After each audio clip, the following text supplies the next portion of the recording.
Welcome to the Dr. Ramsey Show, sponsored by Revitalize Functional Medicine. If you're looking for health tips released consistently every week, you've showed up to the right place. We're grateful that you're joining us, and now your host, Dr. Trisha Ramsey. Hi, I'm Dr. Ramsey, and welcome back to the Dr. Ramsey Show. We have an interesting episode for you today. Most of us have heard that deodorants aren't the best thing for our body, our health. I learned this when I was in medical school. I started in 1993. I've stopped using deodorant since 1993. I didn't know that beforehand. There's some ingredients that aren't good for us in deodorants. One is what causes us to stop sweating is aluminum. And we don't want to stop a natural thing from happening in our body. What if we couldn't urinate or defecate? That wouldn't feel that good. When we stop our body from sweating, we interrupt our lymphatic system, which is how we get rid of waste in our body. So there are parabens in deodorants, and those are the preservatives in deodorants. And parabens have been found in breast tumors. What they do to the tumors, we don't know, but we see them on the estrogen receptor in the breast cell. Aluminum has also been linked to an increased risk of Alzheimer's. It's a heavy metal. Whatever we put onto our skin absorbs into our body and mixes with our genes, and then our genes start to change. And that's what we see in the Petri dish. We don't really see human clinical trials proving that deodorant is bad for our health, but we see what happens to cells in the Petri dish. And I think the reason it's so hard to prove is because most people use deodorant. And today, we're going to help you make a recipe at home that's a natural deodorant that doesn't stop you from sweating, but prevents you from having an odor. And what I use personally, we're gonna have a recipe that we're gonna go over. What I use personally is, this is a glass jar. I buy it from doTERRA, which is the brand name of this peppermint oil.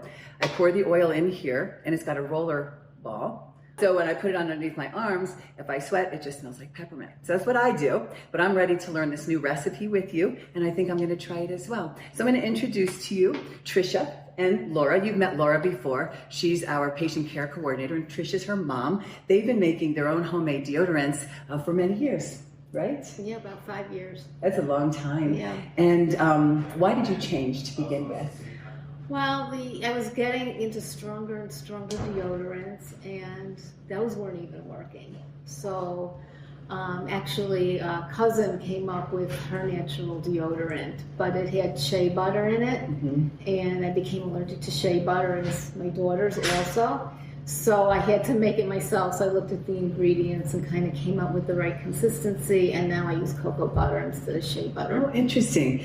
So you found that deodorants weren't working for you. That's the reason. I hear that a lot from patients too. They get the big stains underneath their armpits, and now you feel like the natural's working better for you. It works perfectly. So I think it's because there's natural ingredients. They're not chemicals that we're putting into our body. And you've been using it too, Laura, for about 5 years too. And you said you started in the summertime, and that was difficult. Yes, I started in the summertime, and my body's, re-regulating itself from sweating. So as that's happening, I'm still overly sweating. So until I regulated, I was kind of having the pit stains and those problems. So I always recommend starting in the wintertime. I think that's a good idea so too. So that you're not, yes. Right. So what are the ingredients that we make this with? Okay, so the main ingredient is baking soda, and that's half a cup. Okay, and we have it all measured out on this side. Yeah, so I'm going to add that. It's good to sift it. Sometimes there's lumps in it. So you want it really smooth? Yeah, you want it smooth. It's hard to work with if you have lumps. And then 4 tablespoons of the vegetable glycerin. And that's like from Sprouts or Whole Foods? Yeah, from Sprouts. So what is glycerin used for, like in this recipe, what does it do? It mostly is for consistency, and it also makes everything a little less harsh. So, and glycerin's just good for the skin. I've never used glycerin. Yeah, it's in most natural soaps. And there is, if people are interested, there's a website you can go to see if your ingredients are healthy. I plug them quite often because I use them quite often. It's called skindeep.com. And if you have a chemical in an ingredient like that you don't know what it is, you can write it in and they can tell you if it's safe or not to use, with your overall health. Okay, and then you just kind of So we're whisk just it mixing together. glycerin and baking soda together. It's turning into like a thick paste. Yeah, and you kind of want it to pull away from the bowl. Okay, and then we're going to add, you have to add melted cocoa butter. And this is 2 tablespoons. Okay, so you melted the 2 tablespoons. I'm going to put it in with the baking soda and glycerin. And the reason we switched to cocoa butter is because shea butter expires very quickly. It has a really short shelf life. And I found when after interviewing a lot of my friends that we're all allergic to it. Some of my friends that I know get hives. When I was using the shea butter form, once it expired, my skin was peeling. So the cocoa butter is just a lot more stable. Yeah. And it smells good. Mm-hmm. Oh, it does. I didn't expect that. It's nice. So it's a nice creamy paste. Okay, and then we add some grapeseed oil. 1 tablespoon. Also, it's just good for you. Also, for consistency. It's a great antioxidant. Yeah. So we're getting the family recipe on healthy deodorant that won't make us sweat more, but it won't stop us from sweating either, which is really the worst part about deodorants is we don't want to stop a natural process in our body.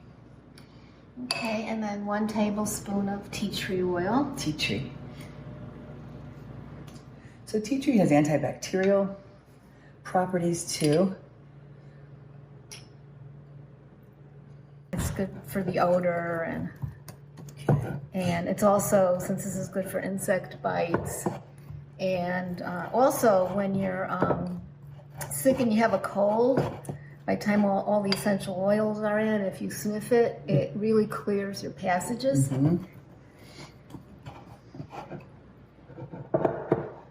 Okay, and then you can have fun with these. I mean, if you really want it to smell like, your deodorant to smell like cocoa mint. Right, right. You can do that. You can just add peppermint. But I really like the orange, so I add a lot of orange to it. And just a few shakes. And the peppermint. I like it.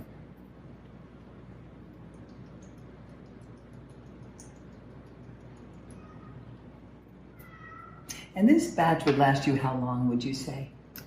You know, I fill up my bottles and I put it, the ones I'm not using, I keep in the fridge. But I don't know, because my daughter comes in and she takes one from my fridge.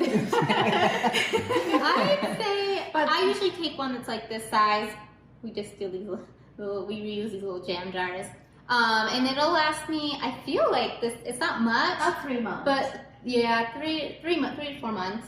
Yeah, you really just put a little bit on your finger and that's enough. And so men that have hair, it's okay to put it over the hair too. Yeah.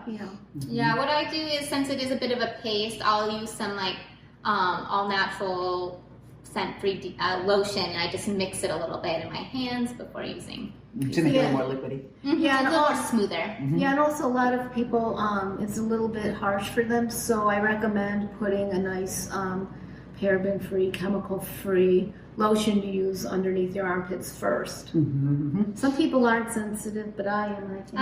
I'm sensitive when it was the shea butter one, but I just mix it ahead of time in my hands and put it on. And then lavender. That's nice. That smells good. And rosemary. And you can go to Sprouts and just have fun with this. What was that one, that last one? This is rosemary. The one I would say is more essential, most essential is to keep the peppermint and the lavender. Okay. That's a beautiful consistency. Then you store it in the glass jars. Yeah, and right now, because the cocoa butter was melted, it'll get a little stiffer once you start using it. Right. And I always smell it because sometimes I like to add more orange. Because whatever you prefer. Yeah, the essential oils are more personal preference. Yeah. And the other ingredients are the carrier agents. Now you can really smell the orange, I think. Oh, that smells really Yeah. good. I can see why you like the orange. Yeah. And orange is good for alertness. I used to use that diffused when I would study because it would keep my mind alert. But it's a really nice thing to be able to make your own products, to know what's in what you're putting on your body, especially your skin, the largest organ of the body we absorb through our skin. And so making these beautiful homemade deodorants are not only natural, but they prevent your body from getting backed up. That's the best way I can say it, from affecting our endocrine system, which is our hormones, our lymphatic system, which is our immune system. And it just is a really good thing for us to do, is use as much natural as possible. So you would really just use that much for each armpit. Right. That's it. That's awesome. And no stains on the shirts either. No stains on the shirt. You're using such a little bit. So yeah, and it's good for for your feet. It's good for insect bites. It's good for when you look cold and you just want to smell and clear out Good your for sinus. acne.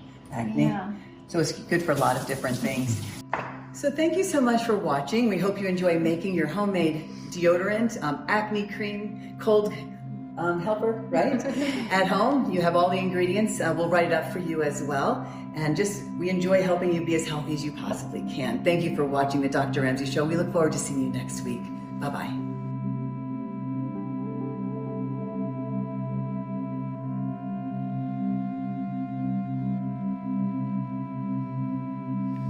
Thank you for joining us, and stay tuned for our episode next Tuesday. Stay healthy and happy. Until next time.